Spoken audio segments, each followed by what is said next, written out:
A mí me tocó hablar del tema de las competencias emocionales. En la lectura de Vizquerra que nos proporcionó la maestra, nos dice o nos comenta que las competencias son desarrollo de técnico profesional. ¿Qué es una competencia emocional? La competencia emocional es un constructo amplio que incluye diversos procesos, que incluye o provoca una variedad de consecuencias. Diversas propuestas se han elaborado con una intención de describir un constructo sin ánimo de ser exhaustivos y revisar. En la lectura nos hablaba o nos comentaba Salovey y Sulter, algo así, en 1997, que identifican 5 dimensiones básicas en las competencias emocionales. Una de ellas es la cooperación, la asertividad, la responsabilidad, la empatía y el autocontrol. La cooperación Bueno, la educación emocional y competencias básicas para la vida. La educación emocional pretende dar un conjunto de necesidades sociales que no quedan suficientemente atendidas en una educación formal. Este, este nos lleva a tener comportamientos de riesgo, por lo tanto tener un desequilibrio emocional. Y la educación emocional se encarga de la prevención de estos factores de riesgo. Una emoción se produce de la siguiente forma. Primero, la información sensorial llega a los centros emocionales del cerebro. En segundo lugar, como consecuencia se produce una respuesta neurofisiológica, que es la respuesta que se manifiesta en el cuerpo.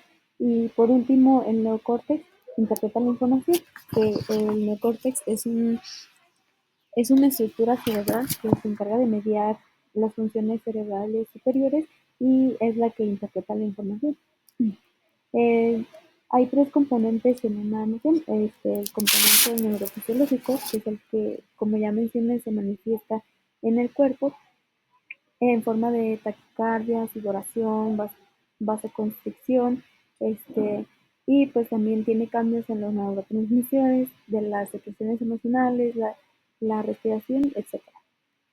Después tenemos el componente conductual, que es el que se expresa socialmente en las emociones que se están experimentando.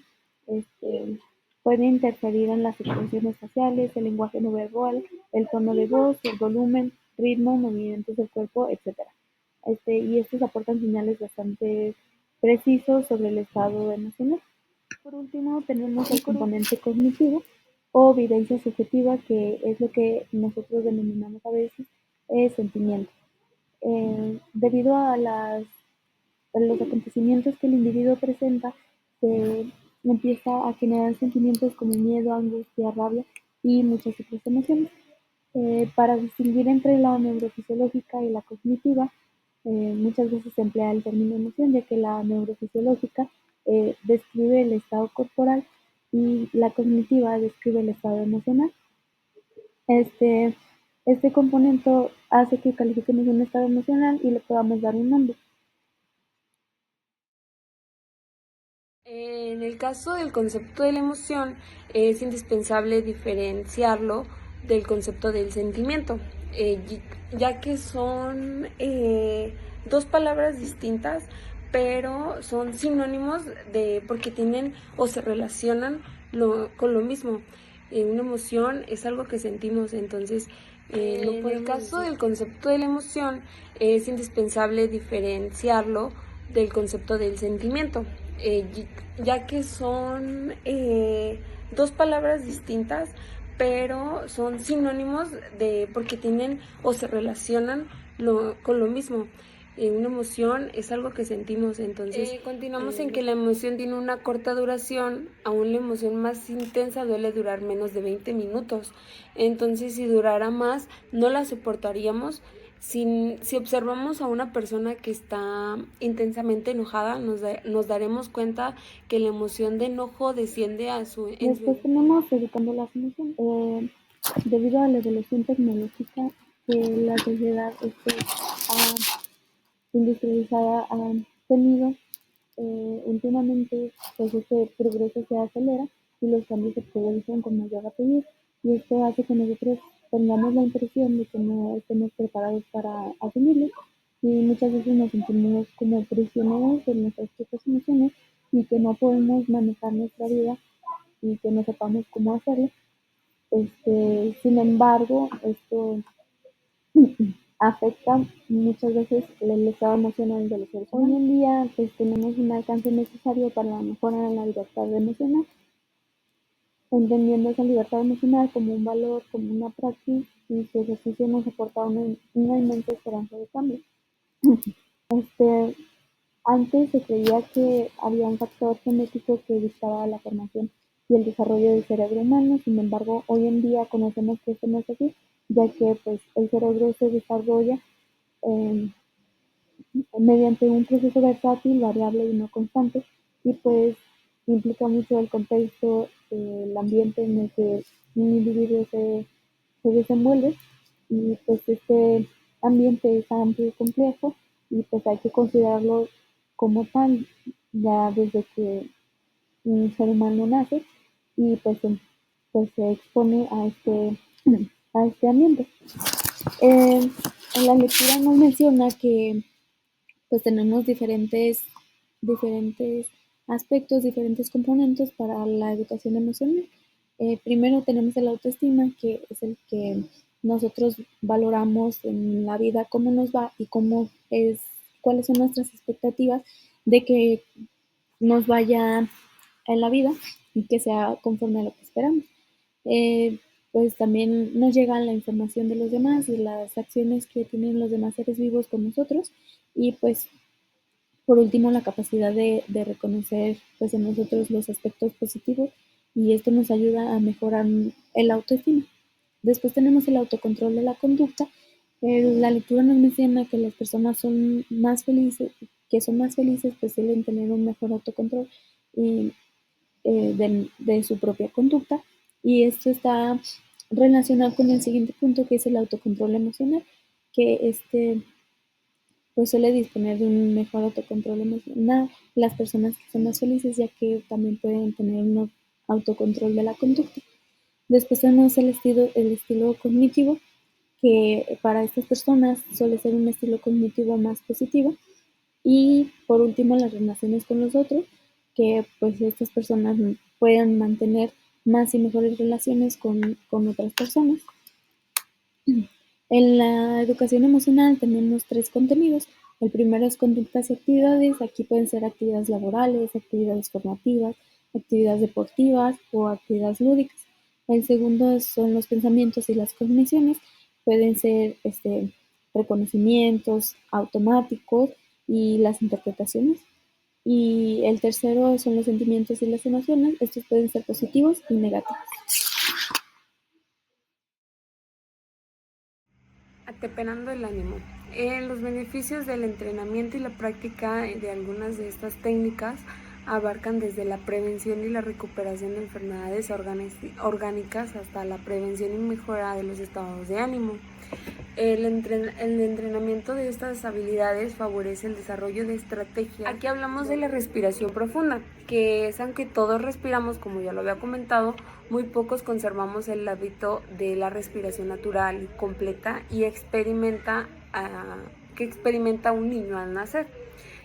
Una respiración correcta. Al final, ya para finalizar con este tema de esta lectura, tenemos el método de entrenamiento autógeno de Schultz, que esta técnica consiste en ejercicios de autoinstrucciones verbales que sugieren sensaciones de calor y pesadez en los diferentes. Después tenemos el capítulo 3, que es dominando nuestra. Bueno, para sentirnos bien tenemos que tener un estilo cognitivo adecuado y positivo, como se había mencionado en Educando las Emociones, y pues para facilitar estos procesos debemos marcar objetivos que sean realistas, que sean diversos y suficientes, y así también optimizar nuestros recursos y las estrategias de comportamiento. Hay un aspecto que muchas veces está mal valorado o infravalorado, ya que pues no se le da la importancia debida, y es la hora de dormir. Hay muchas encuestas que han demostrado que en general las personas no descansan lo suficiente. Este, De forma sistemática, pues nosotros estamos expuestos a la cantidad o a la calidad del descanso y pues el resto del día podría ser no de calidad si nosotros no tenemos un buen descanso.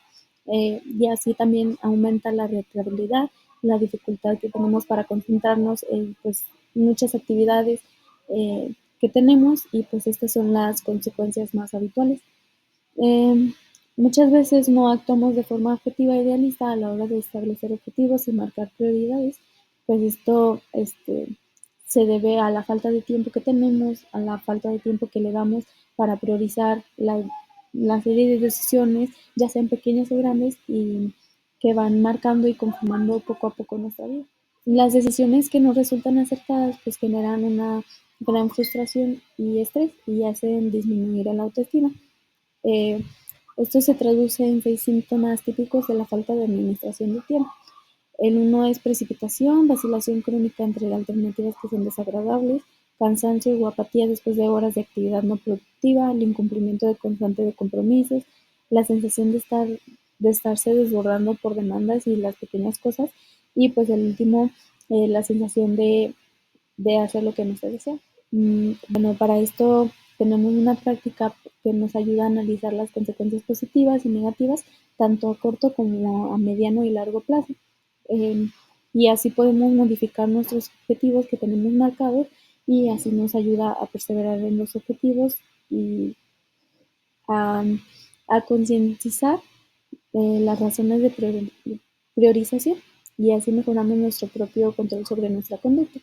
Pues es recomendable agrupar las actividades, ya en lugar de escribir ir a la piscina o ir al gimnasio, puede agruparse como en actividad física o deportiva y así tenemos un registro más adecuado que nos ayuda a priorizar las actividades y establecer las necesidades que tenemos para alcanzar esos objetivos. Aprendo a pensar. En esta ya lo hemos mencionado anteriormente, son las emociones y los sentimientos de las personas que se suelen clasificar, ya sea positivamente o negativamente. De hecho, hay que advertir que tanto en los son como unos como los otros son humanos y todos después tenemos que sufrimos emocionalmente en exceso cuando tenemos pensamientos anticipatorios negativos, es decir, que siempre estemos pensando en algo negativo, digamos de que voy a reprobar los estudiantes de que dicen no, es que no entregué tal tarea. Y por último, una de las dimensiones de las atribuciones es el locus del control, que puede ser interno o externo. Se habla del locus control interno cuando la persona atribuye la causa de un hecho a la misma persona que lo vive, y externo es cuando se asigna la causa de un hecho.